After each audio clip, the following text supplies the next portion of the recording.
मैंने ध्यान से कपड़े पहने। आर्मी में 10 साल बिताने के बाद अपने पति का घर पर स्वागत करने के लिए तैयार हो रही थी। जब मैंने उन्हें दरवाजे से अंदर आते देखा तो मैं छिप गई और उन्हें सरप्राइज देने की तैयारी करने लगी। लेकिन जब मैंने उस आदमी का चेहरा साफ देखा तो मैं तुरंत चौंक गई, क्योंकि वह मेरा पति बिल्कुल नहीं था। इसलिए मैंने जल्दी से एक फ्राइंग पैन उठाया और उसके सिर के पिछले हिस्से पर जोर से मारा। ओह, तुम मेरे पति नहीं हो, तुम्हारा पति मर चुका है। जब मैंने अपने पति की सेलिब्रेशन वाली फोटो देखी तो मैं पूरी तरह से अपने इमोशंस पर कंट्रोल खो बैठी और चीख पड़ी। मैंने कभी सोचा भी नहीं था कि यह 10 साल का इंतजार एक ठंडी बेजान फोटो के साथ खत्म होगा, जिससे पता चलेगा कि इसने मेरे दिल को कितना तोड़ दिया। टोनी सबसे पहले मेरे पास दौड़ा, फिर अचानक उसने मेरी शादी की अंगूठी उतार दी। मेरी हैरान नजरों के नीचे उसने अपनी अंगूठी मेरे हाथ में पहना दी। अब मैं तुम्हारा पति बनूंगा। मरने से पहले उसने यही पूछा था। सब कुछ सुनकर मुझे बहुत गुस्सा आया। मैं बस इस अजनबी को अपने सामने खड़ा नहीं मान सकती थी, इसलिए मैंने गुस्से में उसे घर से बाहर निकाल दिया। अपने पति को खोने के बाद मैं टूटने की कगार पर थी। दिन ब दिन रोती रहती थी। लेकिन टोनी, जिसे भगा दिया गया था, असल में गया नहीं। उसे डर था कि मैं कंट्रोल खोकर कोई बेवकूफी न कर दूं। ठीक उसी पल उसने कांच टूटने की आवाज सुनी तो वह तुरंत किचन की खिड़की से अंदर कूद गया। खुशकिस्मती से मैं सिर्फ बेहोश हुई थी। मेरे शरीर को कोई चोट नहीं आई थी। टोनी तुरंत मुझे ठंडे पानी के झटके के नीचे बाथरूम में ले गया। मैं धीरे धीरे जागी। तभी टोनी ने आखिरकार राहत की सांस ली। उसने अपने साथी से अपनी पत्नी का अच्छे से ख्याल रखने का वादा किया था। अगर मुझे कुछ हो गया तो वह जिंदगी भर खुद को माफ नहीं करेगा। हालांकि मुझे पता था कि उसके इरादे अच्छे हैं, फिर भी मैं इसे तुरंत मान नहीं सकती थी। इसलिए मैंने उसे जल्द से जल्द जाने के लिए कहा। हालांकि जब मैं बाथरूम से बाहर आई तो मैंने देखा कि टोनी ने उसी समय मेरे पति के कपड़े पहन लिए थे। ऐसा लगा जैसे मेरे पति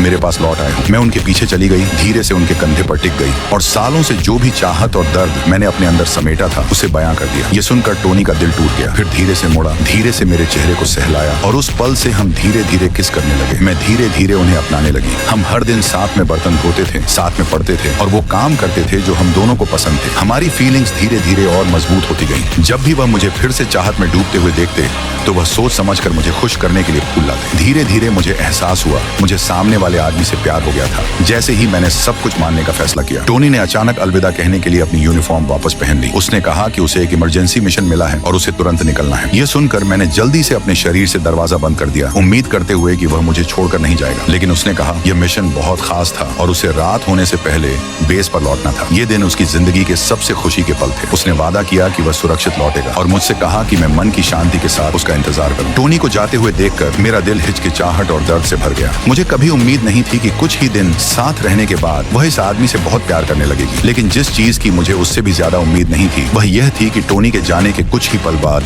मेरे गुजरे हुए पति सच में वापस आ गए।